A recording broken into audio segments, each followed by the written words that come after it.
Now, welcome back once again, ladies and gentlemen, to the post-lunch session of the Missionist Manufacturing Excellence Summit 2015 here in Bangalore. Let's focus now on our second panel discussion of the day, which focuses on the most important subject of quality management.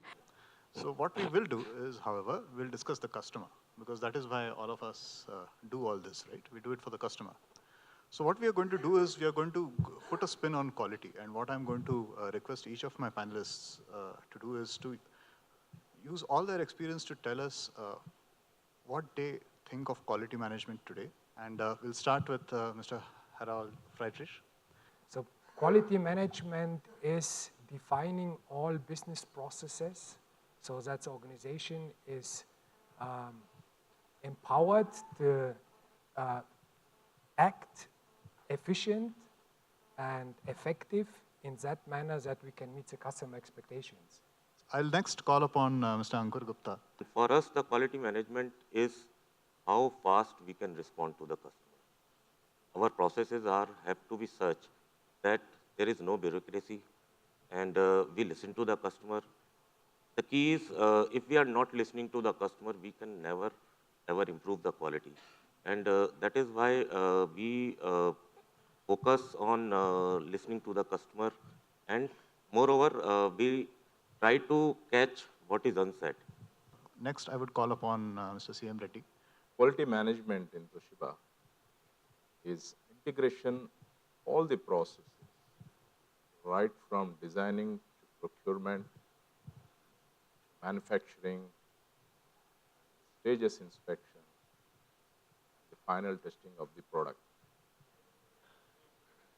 We know very well, unless every process runs through its efficiency, meeting the specified requirements at every stage, we cannot get a desired product.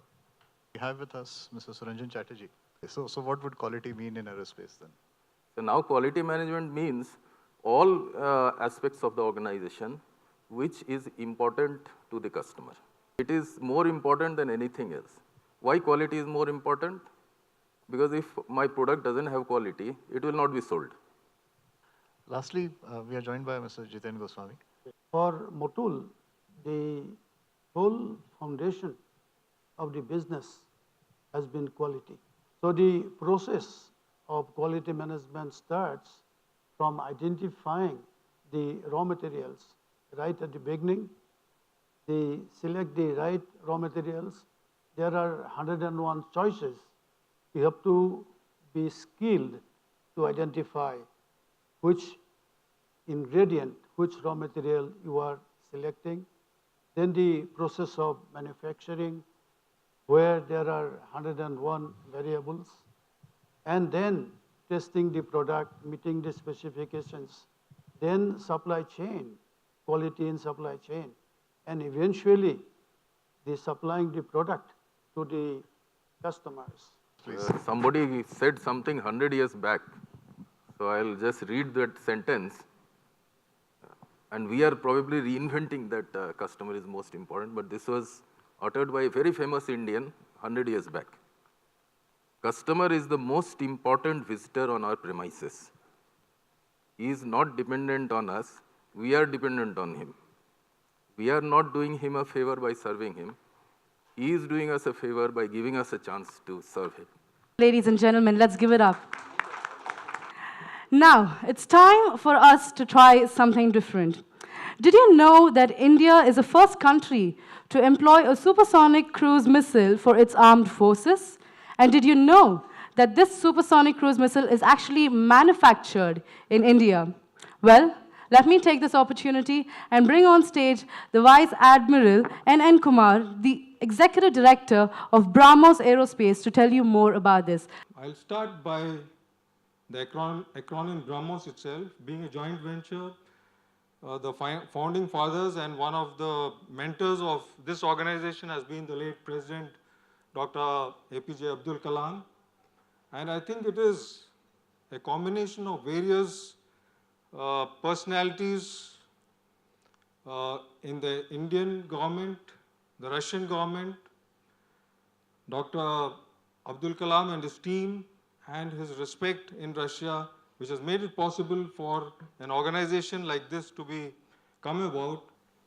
Specification of the missile is that it is a universal missile. In the sense, though the platforms may change, the missile remains the same. Whether you fire it from a ship, whether you fire it from a submarine, whether you fire it from land, or now, though it's still in the developmental stage, when we fire it from the Sukhoi 30, the basic missile is the same. The number of labs that are involved in putting this together is really, really large.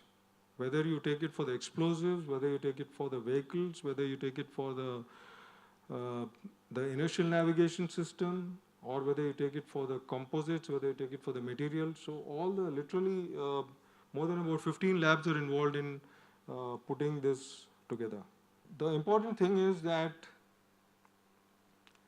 when you have to put a weapon system in place, one has to be able to handle a huge spectrum of technologies, starting from the metals